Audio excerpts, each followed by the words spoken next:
নমস্কার বন্ধুরা, প্রভাতের রন্ধনশালায় তোমাদের সবাইকে স্বাগত। আজকে আমি আর একটা আইসক্রিম নিয়ে এসেছি, নতুন কুলফি মালাই। তো বাজারে কুলফি খেয়ে ঠিক পোষায় না, বরফ মতো শক্ত।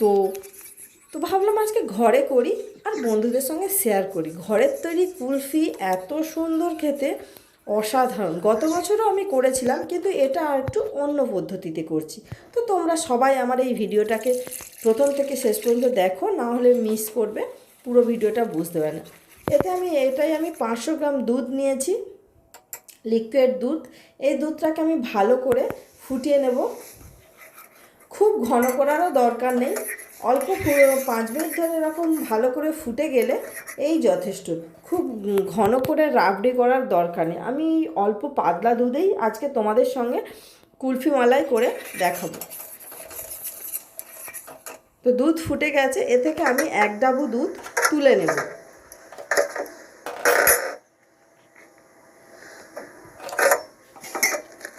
দেখো বন্ধুরা, 1 ডাবু দুধ তুলে নিচ্ছি। এই 1 ডাবু দুধে আমি অন্য কাজে লাগাবো, সেটা দেখো। এগুলো দিলে আর বরফ হবে না। এতে আমি 2.5 চামচ গুঁড়ো দুধ দিয়েছি আর কর্নফ্লাওয়ার 1 চামচ দিয়েছি। দুটো একসঙ্গে মিশিয়ে গুলিয়ে নেব। গোলা হয়ে গেলে আমি ফোটানো দুধে অল্প কিছু বাদাম আর কয়েকটা এলাচি থেঁতো করে নিয়েছি, খোসাগুলো বাদ দিয়ে গুঁড়োগুলো সব এরকম দিয়ে দেবো। দিয়ে নেড়ে চেড়ে নেবো। বন্ধুরা, তো সর পড়ে গেলেও কোনো অসুবিধা নেই, আমি এটা মিক্সার গ্রাইন্ডারে পেস্ট করে নেব। দারুণ হবে। আর এই কর্নফ্লাওয়ার আর গুঁড়ো দুধের মিশ্রণটা আমি আস্তে আস্তে কড়াতে ঢালতে থাকবো। ঢেলে আমি এরকম অনবরত নাড়বো। এই কারণে, যেহেতু দুধটা কর্নফ্লাওয়ার দেওয়া হয়েছে আর গুঁড়ো দুধ দেওয়া হয়েছে, দুধটা ঘন হয়ে যাবে, নাহলে ফুলে যাবে। এরপরে আমি 100 গ্রামের মতো চিনি দেব। দুধটা ঠিক এরকম মালাই মতো হয়ে যাবে। কর্নফ্লাওয়ার দিয়ে আমি 2 থেকে 3 মিনিট ফোটাবো, এই কারণে কর্নফ্লাওয়ারটা সিদ্ধ হতে হবে। তো সেই জন্য এরকম ফুটে গেলে এটা ছেড়ে দেবো। ঠিক ঠান্ডা হয়ে গেলে এটাকে আমি মিক্সিং বোলে দিয়ে পেস্ট করে নেব। বন্ধুরা, গরম দেবে না, গরম দিলে মিক্সিং বোল খারাপ হয়ে যাবে। যখন এই দুধটা মানে ক্ষীরটা এরকম ঠান্ডা হয়ে যাবে, তখন আমি মিক্সিং বোলে দিয়ে এটাকে মিক্সিং বোলে পেস্ট করে নেব। দেখো বন্ধুরা, একদম স্মুথ হয়েছে, যেন একটা স্মুথ ব্যাটার।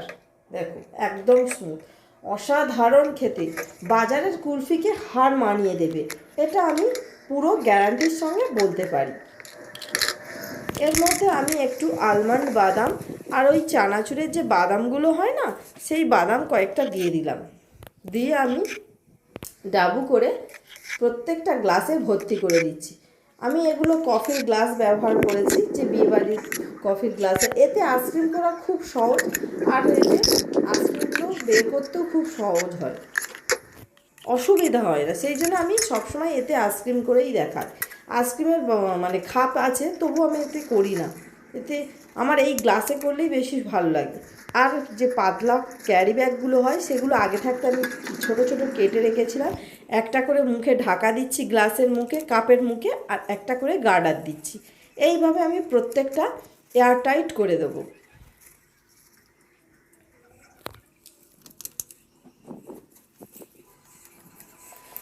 এয়ারটাইট করে প্রত্যেকের উপরে একটা করে ছুরি দিয়ে একটু করে ফুটো করে দিয়ে প্রত্যেকটায় একটা করে স্টিক লাগিয়ে দেবো, যাতে আইসক্রিমটা ধরে খেতে পারি।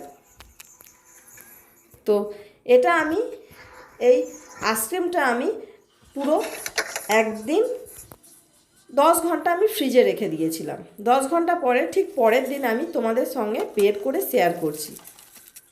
একটা থেকে কাঠি আমি বের করে নিয়েছি, এই কারণে কেটে দেখাবো বলে। তো 500 দুধে আমার 7টা আইসক্রিম হয়েছে।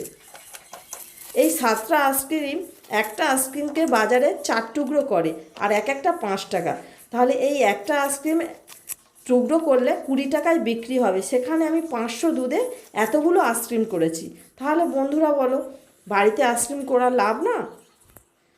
লাভ তো বটে, মানে উল্টে পিওর খাঁটি জিনিস খাচ্ছি। কতটা ভালো হয়েছে দেখেছো? আমি কামড়ে দেখিয়েছি। আমি একটা তোমাদের কেটে দেখাচ্ছি যে কতটা ভালো হয়েছে। এই কর্নফ্লাওয়ার আর গুঁড়ো দুধ দিলে আইসক্রিমের ভেতরে কোনো বরফ জাতীয় মানে বরফ জমবে না, ক্রিমি ভাব হবে, সেই জন্য কর্নফ্লাওয়ার আর গুঁড়ো দুধটা দিয়েছি। তো এই ঘরে যদি কুলফি মালাই করতে হয়, কর্নফ্লাওয়ার আর গুঁড়ো দুধ অবশ্যই দিও বন্ধুরা, তবে কুলফি মালাইটা দারুণ হবে। দেখো বন্ধুরা, আমার আইসক্রিম করার যে টেকনিকটা ব্যবহার করছি ভীষণ ভালো। তো তোমরা ভালো লাগলে আমার চ্যানেলটাকে অবশ্যই সাবস্ক্রাইব